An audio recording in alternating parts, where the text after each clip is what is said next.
주의 손이 붙드시네. 흔들리는 우리의 삶을 주의 손이 고치시네. 상한 우리의 마음을. 아멘. 하나님 말씀은 사도행전 12장 1절부터 10절까지의 말씀입니다. 초대교회는 놀라운 부흥의 역사가 일어납니다. 동시에 죽음의 핍박까지도 동시에 나타나는 것을 보게 됩니다. 복음의 역사와 핍박. 그런데 이 일들을 통해서 하나님의 나라는 확장되고 복음의 역사는 일어나는 것을 보게 됩니다. 우리는 은혜와 어려움, 때로는 고통 가운데서도 동일하게 역사하시는 하나님의 은혜 가운데 승리해야 될 줄 믿습니다. 오늘 본문을 통해서 첫 번째는 믿음으로 산다는 것은 기도한다는 것입니다. 오늘 1절 이렇게 시작합니다. 그때 헤로드 왕이, 그때는 언제입니까? 계속 복음의 역사가 일어날 때예요. 이제 안디옥에 성령의 역사가 일어나고 하나님의 크고 놀라운 역사가 일어나는 그때 헤롯이 야고보를 칼로 죽입니다. 근데 이 상황을 보고 유대인들이 좋아하니까 이제 베드로도 죽이고자 그를 잡아둔 것을 보게 됩니다. 하나님의 놀라운 역사 가운데 살아갔는데, 복음의 역사 가운데 순종하며 나아갔는데 동시에 무엇이 오냐면 핍박이 옵니다. 핵심 사도 중에 한 명이 죽게 되고 핵심 리더가 잡힌 상황이 되어버렸습니다. 그때 교회는 어떻게 하냐면 그를 위하여 간절히 하나님께 기도하는 것을 보게 됩니다. 우리가 살다가 보면 하나님의 풍성한 은혜를 경험할 때도 있습니다. 그런데 모든 것이 끝날 것 같은 위기의 상황, 어려움의 상황도 있다는 것입니다. 우리가 그때 해야 될 것은 무엇이냐면 하나님께 기도하는 것입니다. 이 우리의 모든 삶을 주관하시고 인도하시는 하나님을 향하여 기도하며 나아갈 때 우리 가운데 평강과 이길 힘과 새로운 은혜의 문을 여실 줄 믿습니다. 시편 121편에 보면 이렇게 기록되어 있습니다. 내가 산을 향하여 눈을 들리라. 나의 도움이 어디서 올꼬? 나의 도움은 천지를 지으신 여호와에게서로다. 여러분, 우리의 삶의 모든 도움과 능력은 우리 하나님께로 오는 줄 믿습니다. 여러분, 그것을 믿고 기도할 수 있기를 원해요. 여러분, 다른 거 믿지 마십시오. 하나님 믿으십시오. 하나님 믿고 기도하면 여러분의 도움이, 우리의 도움이 하나님이 되시고, 하나님이 능력이 되시고, 하나님이 길이 되시고, 하나님이 치유자가 되시고, 하나님께서 우리 가운데 세밀하게 인도하시고 도우실 줄 믿습니다. 두 번째는 여러분, 믿음으로 산다는 것은 주의 도우심으로 사는 것입니다. 오늘 이제 베드로는 옥에 갇혀있고 기도하는 상황입니다. 이제 헤롯이 그를 잡아내기 전, 죽이기 하루 전이었습니다. 그때 어떤 일이 생기냐면 7절에 보면 호련히 주의 사자가 나타나매 옥중에 광채가 빛나며, 여러분, 하나님께서 그를 구원하기 위해서 천사를 보내셨습니다. 그때 어떤 일이 생기냐면 옥중에 광채가 임합니다. 하나님의 임재하심이, 하나님의 역사가 나타난 거죠. 그리고 베드로의 옆구리를 쳐 깨워 그를 일으키는 것을 보게 됩니다. 깊은 잠을 자고 있는 베드로, 그 상황 가운데서 평안을 누리고 있는 베드로를 깨우는 것을 보게 돼요.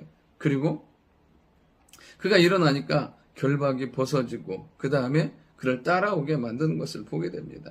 여러분, 한 사람이 우리가 믿음으로 살아갈 때 많은 믿음의 역사들, 신앙의 능력들도 나타낼 수 있습니다. 그러나 반대로 진정한 믿음의 역사는 이러한 고난 가운데 또 우리의 삶 가운데 증명되는 것을 보게 돼요. 여러분, 베드로를 하나님께서 그의 삶 가운데 찾아가 주시고 쇠사슬을 푸시고 옥문을 여시고 그를 이끌어내시는 것을 보게 돼요. 여러분, 믿음으로 산다는 것은 사람의 도움이 아니라 하나님의 도우심으로 사는 거예요. 우리 인생이 하나님을 신뢰할 때 하나님이 능력이 되고 힘이 되고 권능이 되는 줄 믿습니다. 여호사밧이 어찌할 수 없는 그 상황 가운데서 그가 했던 건 뭐냐면, 내가 어찌할 줄 모르고 오직 주만 바라보나이다. 여러분, 우리가 주를 바라볼 때 주의 도우심과 능력이 임하게 되는 것을 보게 돼요. 인생은 우리가 무엇인가를 결정할 수 있는 존재가 아니에요. 계획한다고 계획되는 대로 되는 것도 아니에요. 중요한 건 무엇이냐면 모든 것이 주의 뜻대로 이루어진다는 거예요.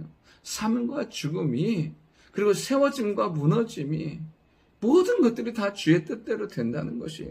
우리 하나님은 우리의 인생 가운데 함께 하셔서 주의 뜻 가운데 우리를 선하고 아름답게 인도해 가시는 줄 믿습니다. 여러분, 베드로의 삶 가운데 찾아오시는 거예요.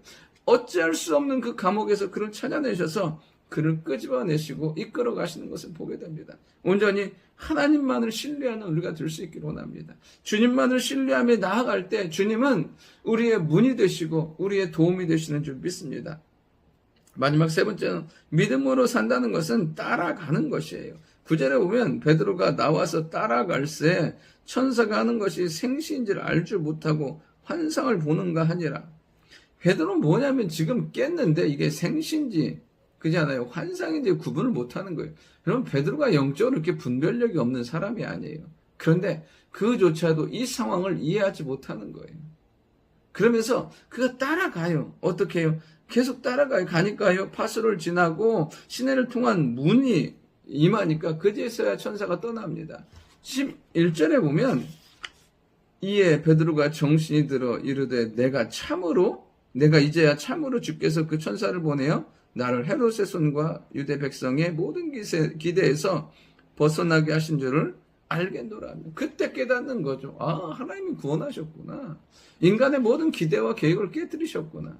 그럼 우리가 알 수 있는 건 뭐냐면 끝까지 가봐야 하는 거예요. 지금은 알 수 없어요. 우리 가운데 있는 이 모든 일들을 이해할 수도 없어요. 이 과정이 없었으면 좋겠는데 왜 이 과정들이 있는지 이해할 수 없어요. 근데 언제요? 끝에 가보면 하나님의 일하심과 역사하심 현장에 가보면 하나님의 계획하심과 일하심을 알게 되는 거예요.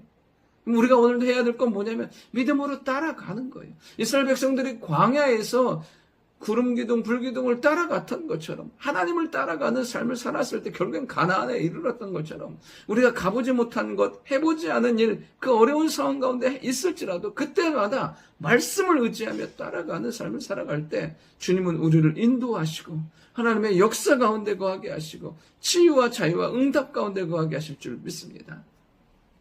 좋으신 아버지 하나님, 우리 믿음으로 살아가면서 기도하게 하시고 주의 도움 가운데 승리하게 하시고 결과와 상황은 알지 못하지만 믿음으로 따라가는 저희들 되게 도와주옵소서. 그래야 할 때 자유함이, 응답이, 충만함이, 회복의 역사가 나타나는 응답의 하루 되게 도와주옵소서. 예수님의 이름으로 기도드립니다. 아멘.